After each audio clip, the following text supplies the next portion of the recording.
Oh, hey, you caught me at a great time. I'm just in the middle of putting our rear coilover kit on this 64 GTO. Why don't you come join me and see how it's done?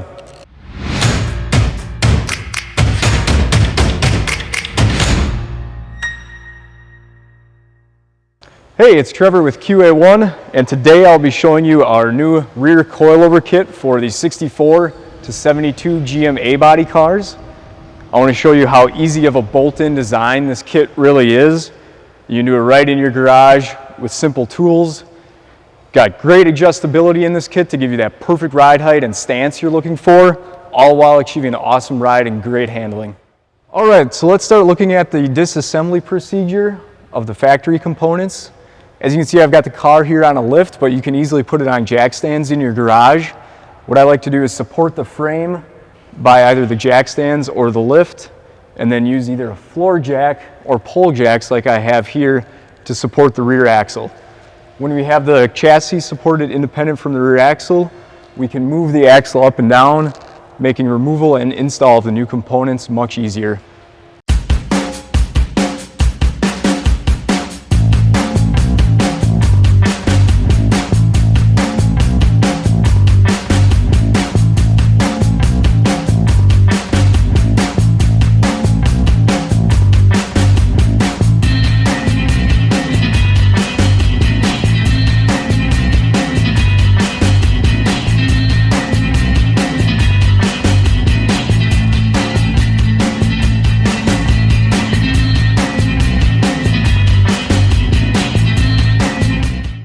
So now that we have the old components all removed from the car, let's take a look at this new lower bracket design, and we can see why there's a lot of adjustability incorporated into this new kit.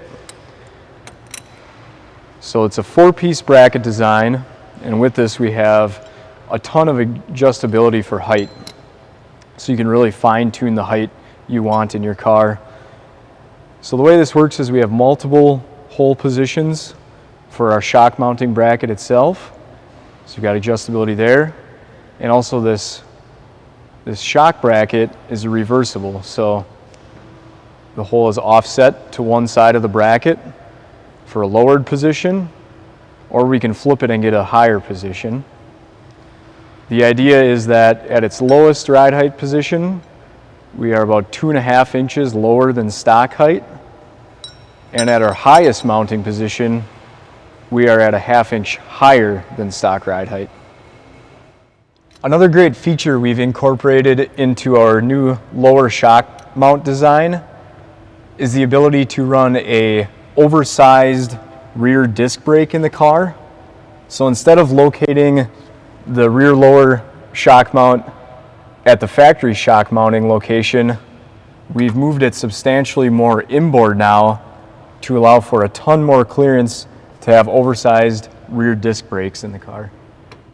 All right, now when it comes to installing our upper coilover mount bracket, we do notice that they are right hand and left hand specific. And the nice thing is we are using the current existing shock mounting holes, and we only need to drill one additional hole. The way we determine which bracket is for which side of the car is our mounting stud that's built into the bracket will be our rearmost shock mounting bolt hole.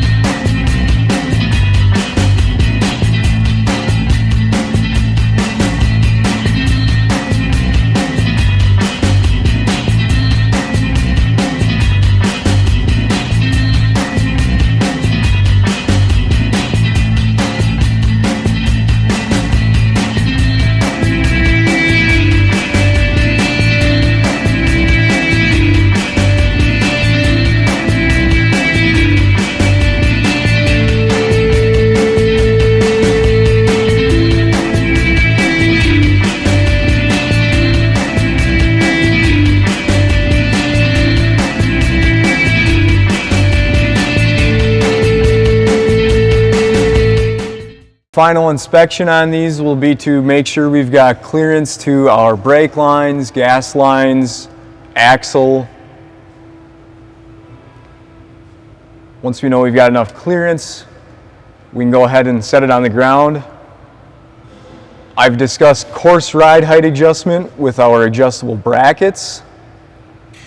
And now that we have anti-seize applied to our coilover shocks, we can look at how to fine-tune the ride height adjustment with our spanner nuts here.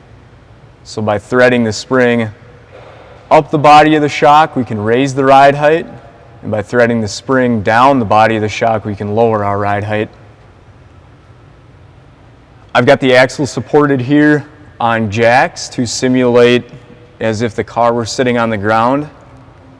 What we want to ensure in this case is that when the car is sitting on the ground, our shock has the appropriate amount of clearance in it to travel in both directions. We want to make sure the shock is installed at its intended ride height range. In this case, this is our DD511 shock, and at ride height, this shock needs to fall within 14 to 15 inches from center of lower eyelet to center of upper eyelet. So I've got the weight applied to my spring here. If I measure from center to center, I'm just a shade over 14.5, so that is definitely in the adequate and acceptable ride height range for this setup. If you set the car on the ground and cannot get your desired ride height with your spanner adjustments, you will need to make your adjustment at the bracket. All right, now that we've got this beautiful GTO set down on the ground, we can really enjoy its new stance here in the back. Really appreciate you joining me today, checking out this coilover install for the 64 to 72 GM A-body cars. If you got any questions, hit up our tech line, reach out to us at qa1.net, hit us up on our social media pages, and go drive it. You can see what's going on under the car, but I assure you it's a very easy bolt-in design. I'm rambling on. I have great showing you how to get the perfect level stance out of your 64 to GM